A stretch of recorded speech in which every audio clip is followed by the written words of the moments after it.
नमस्कार श्रोताओं, शाम के ठीक 7:20 हुए हैं और ये समय है आपके अपने कार्यक्रम स्पोर्ट्स कैन का। आज के स्पोर्ट्स कैन की इस एडिशन के साथ मैं हूं आपका होस्ट और दोस्त सिद्धार्थ सिंह। तमाम खेल खबरों पर विस्तार से चर्चा करने के लिए स्टूडियो में आ चुके हैं वरिष्ठ खेल पत्रकार रणवीर सिंह। रणवीर, स्पोर्ट्स कैन कार्यक्रम में आपका स्वागत है। सिद्धार्थ, आपको और स्पोर्ट्स कैन सुनने वाले सभी लिसनर्स को मेरा भी नमस्कार। सबसे पहले नजर अब तक की स्पोर्ट्स हेडलाइंस पर। पुरुष जूनियर हॉकी विश्व कप के क्वार्टर फाइनल मुकाबले में कल भारत का मुकाबला बेल्जियम से। लियोनेल मेसी ने लगातार 7वीं बार बैलोन डी और 2021 की ट्रॉफी जीती। सात्विक साईराज, रंकी रेड्डी और चिराग शेट्टी की जोड़ी ने कल से शुरू होने वाले BWF वर्ल्ड टूर फाइनल्स के लिए क्वालिफाई किया और Indian super league ISL football tournament में अब से कुछ देर बाद ओडिशा का सामना ईस्ट बंगाल से।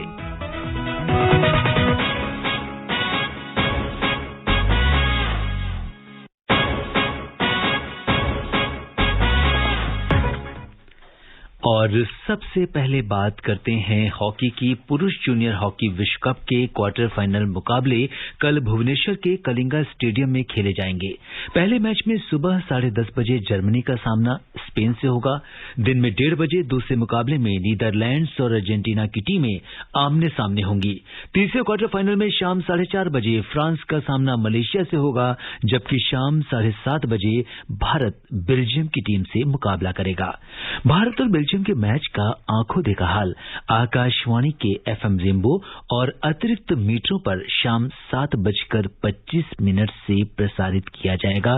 तो अगर हम देखें तो कल रणवीर बहुत इंपॉर्टेंट डे है, क्वार्टर फाइनल मुकाबले खेले जाएंगे और सबसे पहले भारत की बात करते हैं।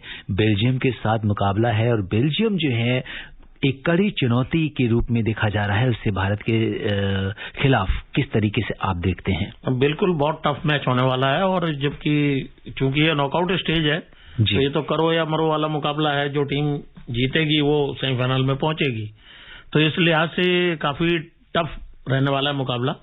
और बेल्जियम की टीम हमेशा ही परेशान करती है हिंदुस्तान की टीम को जी, तो इस लिहाज से ये टफ मुकाबला रहेगा जी। और जैसा कि अगर हम भारत के प्रदर्शन पर नजर डालें कि पहला मैच हारने के बाद अगले 2 मैच हमने एक बड़े अंतर से जीत हासिल की और ये लगा कि क्योंकि फ्रांस के साथ जो हमारी हार थी वो थोड़ी अनएक्सपेक्टेड सी थी, लेकिन इसके बाद हमने बड़े गोल अंतर से दोनों ही टीमों को हराया है। तो इस समय कहीं न कहीं टीम काफी मोटिवेटेड है। होम ग्राउंड है, कलिंगा में काफी बार प्रैक्टिस कर चुके हैं। सीनियर टीम के साथ भी हमारे खिलाड़ियों ने प्रैक्टिस की है और हमारे कप्तान खुद जो है वो सीनियर टीम का हिस्सा रहे हैं। अब उस लिहाज से तो हिंदुस्तान के फेवर में इतना है कि भाई ठीक है, आप अपनी सरजमी पे मैच खेल रहे हैं, टूर्नामेंट खेल रहे हैं, तो वहाँ की लोकल क्राउड जो हिंदुस्तान की क्राउड है वहाँ, उसका तो सपोर्ट आपको मिलेगा ही और उसका फायदा भी होता है टीम को। लेकिन मैच बहुत इजीली वन साइडेड किसी के लिए भी नहीं होगा। मैच टफ रहेगा, अच्छा मैच होगा। और उधर अर्जेंटीना वाला जो मैच है वो भी मैच बहुत अच्छा होने वाला है। जो सेकंड क्वार्टर फाइनल होगा दिन में, वो भी देखने वाला होगा। बिल्कुल। और जो पहले ही शुरुआत होगी कल की सुबह 10:30 बजे जर्मनी का सामना स्पेन से होगा, तो एक तरह की बराबर की टक्कर आप देख रहे हैं। बिल्कुल बिल्कुल आसान नहीं होता जब आप उस स्टेज में आ जाते हैं, नॉकआउट स्टेज में, तो तकरीबन सब टीमें बराबर की ही होती हैं और बात वो होती है कि उस दिन मैच में जो चल जाए वो सिकंदर बनता है जी। और एक नजर इस पर भी डालेंगे कि जो कि एक बड़ा इंपॉर्टेंट मैच शाम 4:30 बजे फ्रांस का सामना मलेशिया से होगा। तो फ्रांस और मलेशिया के बीच में आपको किसका पलड़ा भारी लगता है? इसमें तो मुझे लग रहा है कि शायद फ्रांस जो है मलेशिया को बीट करने में सफल रहेगा, क्योंकि फ्रांस ने जो कि भारत को भी हराया है और एक नए अंदाज में फ्रांस की टीम नजर आ रही है। तो उम्मीद करते हैं कि ये भी काफी रोचक मुकाबला होने वाला है। वो पावर प्ले वाली कंट्रीज हैं, पावर प्ले के साथ खेलते हैं। मलेशिया हिंदुस्तान के तरह से ड्रिबलिंग और उस हिसाब से खेलता था, तो अब वो चीजें चलती नहीं। पावर प्ले का जमाना है, इधर से शॉट मारा तो दूसरी टीम में बॉल पहुंचती है। तो उस लिहाज से मुझे लगता है कि फ्रांस का पलड़ा भारी रहेगा जी। तो ये तो बात थी पुरुष जूनियर हॉकी विश्व कप की, जिसका क्वार्टर फाइनल मुकाबला कल भुवनेश्वर में खेला जाएगा। और आपको एक बार फिर बता दें कि इस भारत और बेल्जियम के बीच जो मैच होगा इसका आंखों देखा हाल आकाशवाणी से शाम 7:25 से प्रसारित किया जाएगा। आप FM रेनबो और अतिरिक्त मीटर्स जो हैं हमारे उस पे ट्यून इन कर सकते हैं। अब बात करते हैं फुटबॉल की। अर्जेंटीना के लियोनेल मेसी बैलोन डी और 2021 के विजेता बन गए हैं। सबको पीछे छोड़ उन्होंने रिकॉर्ड 7वीं बार ये ट्रॉफी अपने नाम की है। आइए सुनते हैं इस पर हमारे स्पोर्ट्स डेस्क की ये खास रिपोर्ट।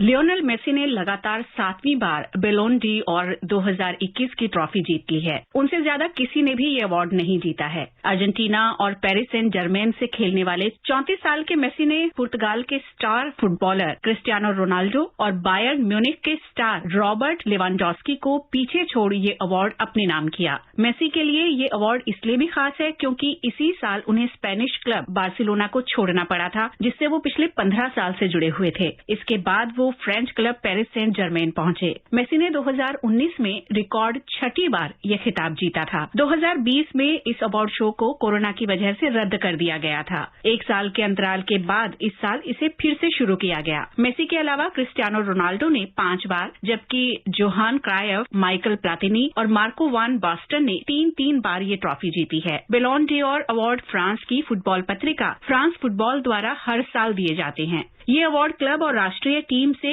1 साल में सर्वश्रेष्ठ प्रदर्शन करने वाले खिलाड़ी को दिया जाता है। साल 1956 में पहली बार स्टेनली मैथ्यूज को ये पुरस्कार दिया गया था और तब से हर साल ये पुरस्कार दिया जाता है। 2018 से महिला फुटबॉलर्स को भी पुरस्कार देना शुरू किया गया है। इस साल इसका 65वां संस्करण आयोजित किया गया। नीलम मलकानिया, स्पोर्ट्स स्कैन। जी हाँ, अगर हम देखें रणवीर तो कितना बड़ा आप इस सम्मान को मानते हैं, क्योंकि हालांकि लियोनेल मेसी जैसे खिलाड़ी जब भी मैदान में उतरते हैं या जब भी वो खेलते हैं कुछ न कुछ इतिहास बनाते हैं। आज उनको रिकॉर्ड 7वीं बार ये ट्रॉफी उन्होंने अपने नाम की है। किस तरीके से आप इसे देखते हैं? आप देखते हैं कि जिस तरह से इस कंपटीशन में क्रिस्टियानो रोनाल्डो और लेवांडोस्की भी शामिल थे, रेस में थे इस ट्रॉफी को जीतने की, लेकिन लियोनेल मेसी ने इन दोनों को पीछे छोड़ते हुए रिकॉर्ड 7 टाइम इस अवार्ड को अपने नाम किया। ये अपने आप में दर्शाता है कि लियोनेल मेसी कितने बड़े खिलाड़ी हैं फुटबॉल के फील्ड में, और जो उनके कर्तव्य रहे हैं, जैसा कि आपने कहा भी कि वो जब जब मैदान में उतरते हैं नया इतिहास बनाते जाते हैं। जैसे क्रिकेटर जब जब ये मैदान में उतरते हैं, चाहे बॉल हो, चाहे रन बनाएं, चाहे विकेट लें, उनके भी रिकॉर्ड इसी तरह काउंट होते जाते हैं। लेकिन फुटबॉल में इतना ज्यादा नहीं होता है क्रिकेट की तरह, पर फिर भी लियोनेल मेसी ने ये दिखाया कि उनमें कितनी क्षमता है और 34 साल की उम्र में भी वो दूसरों को पछाड़ने में लगे हुए हैं। तो ये अपने आप में दर्शाता, और फिर एक इंटरनेशनल अवार्ड, वो कोई भी अवार्ड हो, किसी भी खिलाड़ी का मनोबल बढ़ाने के लिए काफी है। जी बिल्कुल, अगर हम देखें तो बहुत पुराना ये अवार्ड है, 1956 से दिया जाता है और 2010 से लेकर 2015 के बीच में फीफा के साथ एक एग्रीमेंट हुआ, क्योंकि पहले अगर हम इस अवार्ड की बात करें तो जो न्यूज मैगजीन है फ्रांस की, फ्रांस फुटबॉल, उसके साथ एक टाई अप हुआ फीफा के बीच में, और उसके बाद से ये अवार्ड लगातार जो है फीफा के साथ ज्वाइंट वेंचर में FIFA world player of the year के रूप में दिया जाने लगा है, जिसको हम फीफा बैलोन डी अवार्ड बोलते हैं। तो ये तो बात थी कि किस तरीके से लियोनेल मेसी ने बाकी सारे फुटबॉल खिलाड़ियों को पीछे छोड़ते हुए ये अवार्ड जीता। बात करते हैं आईएसएल की। Indian super league ISL football tournament में अब से कुछ देर बाद तिलक मैदान स्टेडियम में ओडिशा का सामना ईस्ट बंगाल से होगा। ये मुकाबला दोनों ही टीमों के लिए करो या मरो की स्थिति का है। जीतने वाली टीम प्ले ऑफ की रेस में बनी रहेगी। रणवीर, ये बड़ा इंपॉर्टेंट जो अगर हम कहें ये मुकाबला है ओडिशा और ईस्ट बंगाल की टीम के बीच में। देखो, ओडिशा ने अभी पहला मैच अपना जीता था। ईस्ट बंगाल 2 मैच खेल के आई है, जिसमें से एक ड्रॉ करा पाई है और एक मैच में वो हारी थी। ईस्ट बंगाल जैसी इतनी नामी कलकत्ता की टीम उड़ीसा के सामने अब है, तो मुझे नहीं लगता कि मैच किस तरह का रहेगा, क्योंकि वो उनके चिप्स जो है डाउन है जी, उनकी कोई जीत नहीं, 2 मैच खेले हैं, दूसरी तरफ उड़ीसा ने एक मैच खेला और वो भी जीता हुआ है, तो वो जीत के साथ मैदान में उतर रही है और बाकी देखते हैं मैच का रिजल्ट किस तरह से रहता है। बिल्कुल, उड़ीसा ने एक मैच खेला है और उसमें जीत दर्ज की है। तालिका में वो 5वें स्थान पर है और इसके साथ ही अगर हम जैसा कि ईस्ट बंगाल की बात करें तो वो 10वें स्थान पर काबिज है। 2 उसने मैच खेले हैं लेकिन एक में भी उसे जीत हासिल नहीं हुई है। एक मैच ड्रॉ रहा था और एक मैच उसे हार का सामना करना पड़ा था। और एटीके मोहन बागान अभी भी टॉप पर है, 6 अंक हैं उसके। 2 मैचों में से दोनों जीते हैं उन्होंने। इसके अलावा सेकंड नंबर पे चेन्नई की टीम है जिसमें से 2 में से दोनों मैच जीते हैं, दोनों के ही 6-6 अंक हैं। तीसरे नंबर पर जमशेदपुर काबिज है जिसने 2 मैचेस में 1 मैच जीता है जबकि 1 मैच ड्रॉ रहा है और उसके 4 अंक हैं। वहीं बेंगलुरु ने 3 में से 1 मैच में जीत के साथ 1 ड्रॉ खेला है और उसके भी 4 अंक हैं। तो अगर हम इससे पहले वाले मैचों पे रणवीर नजर डालें तो कल टूर्नामेंट पे चेन्नई एफसी ने नॉर्थ ईस्ट यूनाइटेड एफसी को 2-1 से हराकर 3 और अंक हासिल किए। ये चेन्नई की लगातार दूसरी जीत है। चेन्नई के लिए लालियान जुआना झांगटे और कप्तान अनिरुद्ध थापा ने गोल किए। नॉर्थ ईस्ट के लिए एकमात्र गोल सुहेर वडक के पिडिका ने किया। तो ये जो चेन्नई एफसी और नॉर्थ ईस्ट यूनाइटेड एफसी के बीच में जो मैच हुआ है इस पर आप क्या कहेंगे? चेन्नई अच्छी टीम है, पिछले साल की रनर्स अप है, 2-3 बार टूर्नामेंट जीत चुकी है। उस लिहाज से उसका मैच उसके मुताबिक रहा। लेकिन ईस्ट बंगाल के मैच में एक बात और कहना चाहूंगा कि उनको पहली जीत की तलाश है जी। अभी उनको जीत मिली नहीं, 2 मैच खेल चुके हैं जैसा कि हम लोग पहले चर्चा कर चुके हैं। तो देखना यह कि आज उनका कुछ खाता खुलता है या उसी ढर्रे पे वो चलते हैं। जी बिल्कुल। और अगर चेन्नई एफसी की अगर हम बात करें तो दूसरे नंबर पर ये काबिज हैं तालिका में। 2 मैच में से जैसा कि रणवीर ने बोला कि दोनों मैच जीते हैं। 6 अंक अगर हम देखें तो इन्होंने अर्जित किए हैं और काफी बेहतर इनका जो परफॉर्मेंस है वो रहा है यहाँ पे। और अब नजर सबकी आज इस समय तिलक मैदान पर लगी हुई है जहां पे ओडिशा का सामना ईस्ट बंगाल से होने वाला है अब से कुछ ही देर बाद। और अब बात करते हैं बैडमिंटन की। सात्विक साईराज रंकीरेड्डी और चिराग शेट्टी की जोड़ी ने कल से शुरू होने वाले BWF वर्ल्ड टूर फाइनल्स के लिए क्वालिफाई कर लिया है। आइए सुनते हैं इस पर हमारी स्पोर्ट्स डेस्क की ये खास रिपोर्ट।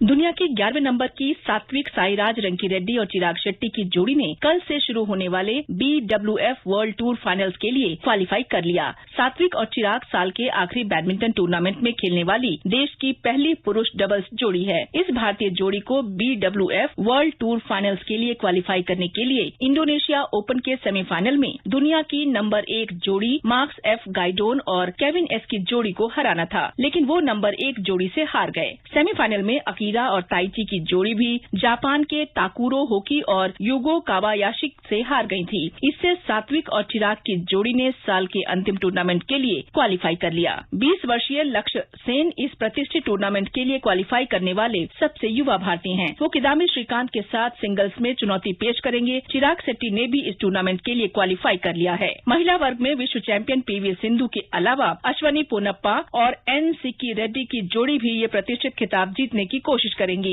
सिंधु 2018 में ये खिताब जीतने वाली एकमात्र भारतीय हैं। इससे पहले साइना नेहवाल 2011 में फाइनल में पहुंची थी पर खिताब से चूक गई थीं। श्रीकांत और समीर वर्मा ने भी BWF वर्ल्ड टूर फाइनल्स के लिए नॉकआउट चरण तक जगह बनाई थी। Alka Singh, sports scan.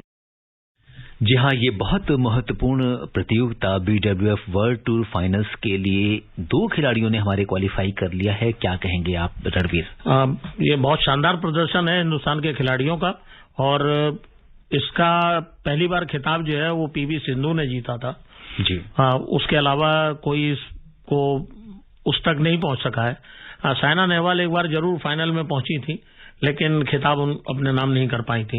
ये जो नए खिलाड़ी हैं, उभरते हुए खिलाड़ी हैं, इनका जिस तरह का प्रदर्शन है उसी लिहाज से उनका प्रदर्शन और इस वर्ल्ड टूर फाइनल जैसा कि आपने कहा बहुत इंपॉर्टेंट टूर्नामेंट है बैडमिंटन वर्ल्ड में, सबसे प्रेस्टिजियस होता है और सबसे टफ भी होता है। उस लिहाज से दोनों खिलाड़ी पहुंचे हैं, देखते हैं उनका सफर कहां तक पहुंचता है। बिल्कुल, तो इस पूरे टूर्नामेंट पर हमारी नजर बनी रहेगी। बात कर लेते हैं क्रिकेट की। पाकिस्तान ने पहले क्रिकेट टेस्ट मैच में बांग्लादेश को 8 विकेट से हरा दिया है। चटगांव में पाकिस्तान ने 202 रन के लक्ष्य को 2 विकेट खोकर हासिल किया। आबिद अली ने पहली पारी में 133 और दूसरी पारी में 91 रन बनाए। उनको शानदार पारियों के लिए मैन ऑफ द मैच चुना गया। मेजबान टीम ने लिटन दास के 114 और मुशफिकुर रहीम के 91 रनों की पारी के दम पर पहली पारी में 330 रन बनाए। पाकिस्तान की ओर से हसन अली ने सर्वाधिक 5 विकेट लिए। लक्ष्य का पीछा करने उतरी पाकिस्तानी टीम ने 286 रन बनाए। बांग्लादेश की ओर से ताइजुल इस्लाम ने सर्वाधिक 7 विकेट लिए। बांग्लादेश की टीम ने 44 रन की बढ़त के साथ दूसरी पारी में महज 157 रन ही बांग्लादेश बना सकी थी। पाकिस्तान की ओर से दूसरी पारी में शाहीन अफरीदी ने सर्वाधिक 5 विकेट लिए। तो अब एक बड़ी जीत पाकिस्तान ने बांग्लादेश के ऊपर रणवीर हासिल की है, 8 विकेट से हराया है। इस टूर में पूरा देखें अगर तो 3 T20 मैचेस हुए और तीनों में पाकिस्तान ने सफाया किया, बांग्लादेश का क्लीन स्वीप किया था। और अब टेस्ट मैच जिस तरह से जीता है तो वो बिल्कुल सिद्ध करता है कि पाकिस्तान की टीम इस टाइम किस मुकाम पे है, कितना टफ खेल रही है और कितनी अच्छी है। जहां तक पाकिस्तान की गेंदबाजी की बात करें तो वर्ल्ड में वो बहुत शानदार परफॉर्मेंस कर रहे हैं। खासकर उनके फास्ट बॉलर्स की जो तिकड़ी है वो जबरदस्त फॉर्म में है। और इसमें एक चीज आपने देखी होगी कि पाकिस्तान की इनिंग में जो बांग्लादेश की तरफ से तेजुल इस्लाम ने, जो स्लो लेफ्ट आर्म बॉलर हैं, उन्होंने 7 विकेट लिए, लेकिन अपनी टीम को मैच में कहीं रख नहीं पाए और बांग्लादेश की टीम हार गई। जी, और इसके साथ ही एक मुकाबला और चल रहा है। श्रीलंका और वेस्टइंडीज के बीच सीरीज चल रही है और श्रीलंका में वेस्टइंडीज जो है वो दौरे पर है श्रीलंका में। और वेस्टइंडीज ने आज दूसरे टेस्ट मैच में जो दूसरे दिन का खेल है वो समाप्त होने तक 1 विकेट पर 69 रन बना लिए थे। श्रीलंका ने पहली पारी में 204 रन बनाए थे। उसके हिसाब से वेस्टइंडीज अभी 135 रन से, पहली पारी की बात करें तो 135 रन से अभी पीछे है। इस पर आप क्या कहेंगे? देखो, आज का जो खेल है सुबह वो बारिश की वजह से लेट शुरू हुआ था जी, काफी लेट शुरू हुआ। तो नतीजा ये रहा कि वेस्टइंडीज की टीम ने आज का खेल खत्म होने तक 69 रन बनाए थे और उनका 1 विकेट जा चुका था। ब्रैथवेट जो है वो बहुत शानदार फॉर्म में है, 22 रन पे खेल रहे हैं। और जर्मेन ब्लैकवुड जो है उन्होंने 44 रन बनाए थे, आउट हो गए हैं वो। और श्रीलंका ने पहला टेस्ट मैच वेस्टइंडीज से 183 रन से जीता था जी। इस टेस्ट मैच की पहली पारी में श्रीलंका की टीम जल्दी आउट हो गई है, लेकिन चूंकि अपने मैदान पे खेल रही है तो देखते हैं वेस्टइंडीज की टीम जब कल खेलने उतरेगी तो वो किस तरह से अपने स्कोर को आगे बढ़ाती है और फिर देखेंगे कि रिजल्ट क्या रहता है, क्योंकि अभी तो दूसरा ही दिन खत्म हुआ है जी। तो इस पर हमारी नजर बनी रहेगी। भारत और न्यूजीलैंड के बीच श्रृंखला का दूसरा और अंतिम टेस्ट मैच 3 दिसंबर से मुंबई में खेला जाएगा। इससे पहले कल दोनों टीमों के बीच पहला क्रिकेट टेस्ट मैच ड्रॉ हो गया है। तो अब सबकी निगाहें रणवीर दूसरे टेस्ट पर लगी हैं, जहां पर कुछ बदलाव भी होंगे टीम में। हाँ बिल्कुल, कप्तान विराट कोहली वापस आएंगे टीम में और उनकी कमी मैं व्यक्तिगत तौर पर अगर कहूं तो पहले टेस्ट मैच में मुझे तो बहुत खली। जिस तरह से नए कप्तान आए, जिंक रहाणे, चेतेश्वर पुजारा, ये जितने बड़े नाम हैं कुछ बहुत खास कर नहीं पाए। और न्यूजीलैंड के सामने वो एक मामूली सा एक नॉर्मल स्कोर बना करके मैच को फंसा के रखा। और जब दूसरी इनिंग में फिर हमारे गेंदबाज 10 खिलाड़ी आउट नहीं कर पाए, 9 पे सुई अटक गई और 10वीं जोड़ी ने जो है वो जाके रखा और ये मैच ड्रॉ में समाप्त हुआ। अगर विराट कोहली होते तो जरूर कुछ ना कुछ अंदाज अपना दिखाते तो मैच का रिजल्ट। तो रणवीर बिल्कुल दूसरे मैच में विराट कोहली होंगे और उम्मीद करते हैं कि ये टेस्ट काफी रोचक रहेगा। श्रोताओं, अब समय अनुमति नहीं दे रहा है कि हम कुछ और खेल खबरों पर चर्चा करें। रणवीर, आप हमारे स्टूडियो में तमाम खेल खबरों पर हमसे चर्चा की, आपका बहुत बहुत धन्यवाद और आभार। शुक्रिया बंधु। श्रोताओं, कल शाम 7:20 पर दोबारा मुलाकात के वादे के साथ इजाजत दीजिए अपने होस्ट और दोस्त सिद्धार्थ सिंह को। तब तक के लिए नमस्कार, शुभ रात्रि।